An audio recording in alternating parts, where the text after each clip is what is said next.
Hello people, hope you're all doing well. Welcome back to more CSGO news. My name is Jake, this is my spirit animal, and I hope you guys all do enjoy. As per usual, all of today's stories, they're going to be timestamped down below, but I'm super excited to talk about the first one because, speaking of first, number one, that being Fnatic returning to the number one in the HLTV rankings for the first time in over 4 years is a talking point that OG fans of CSGO, OG viewers of CSGO, and players themselves would likely understand is such a weird circumstance to finally see this team back on top after around 4+ years of not being there. Yes, we've seen this rise over the past few months and obviously have seen them getting there, but to finally reach the peak at number one is such a weird thing to see, especially because shortly before I started watching CS was the peak time for a lot of these characters. That being Flusha, that being Crims, that being JW. Seeing them now come back, and of course a guy like Flusha, a weird twist of events coming back to Fnatic. The same thing for two other key figures that have actually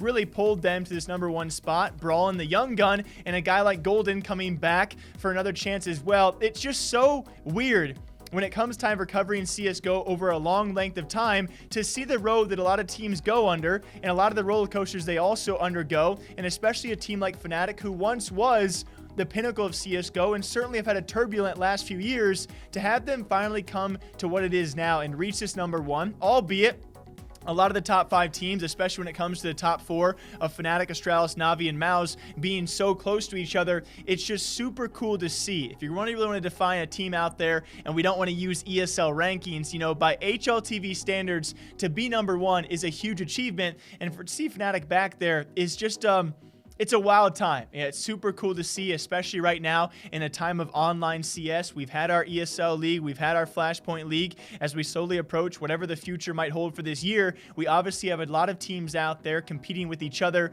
and a lot of upsets are still going to continue to happen. It's just super cool to see a lot of these figures that once were at the top, now back at the top again. Can we say the same for other figures out there who once were at the top and are currently not at the top?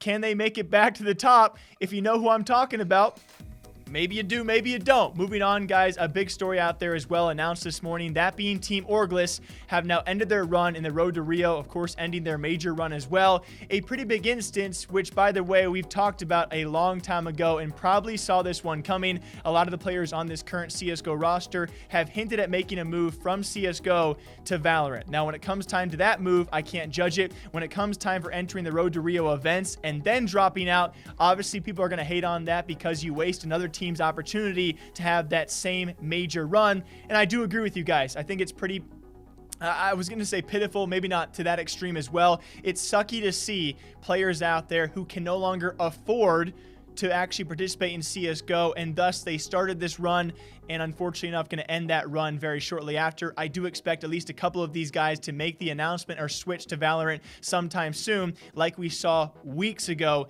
They've been making these hints ever since their time during Flashpoint as well. Yes, it's very sucky. As of right now, all of the results given against this team have now been nullified and taken away. I do believe that means Evil Geniuses and Cloud9 have now been taken away from that victory in their Road to Rio run. Besides that, guys, not too much to say about it. They will not be the last team and are not the first players either to make the switch from Counter-Strike to Valorant. I do wish them the best of luck going forward. Do I wish they would have done this in a bit of a different way and given a separate team a chance in the same Road to Rio events? Yeah, I do, but we got to move on from that. Speaking of moving on, another coach out there. What is going on? Guys, I'm going to make a video on this because it's so weird to see it yet again. 100 Thieves have now announced a mutual decision to, of course, part ways with Kassad, the long-term coach of this Aussie lineup from Renegades to 100 Thieves as well.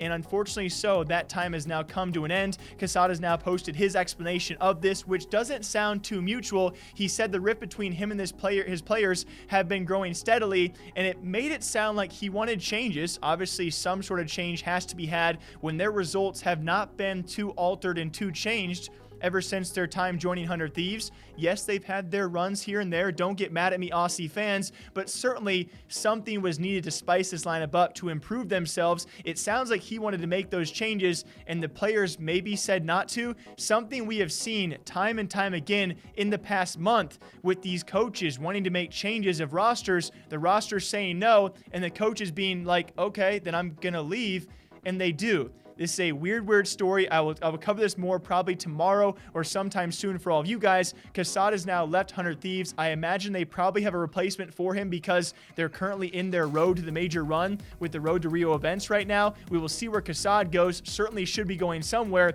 We will see who replaces him, and we will see what happened here. Like, yeah. Until next time, hope you guys all enjoy breaking down CSGO esports gaming news every single day, every chance I can get. All right, drink your water. Maybe drink your coffee if you guys want to. Until next time, ta-ta, farewell. Okay. Oh.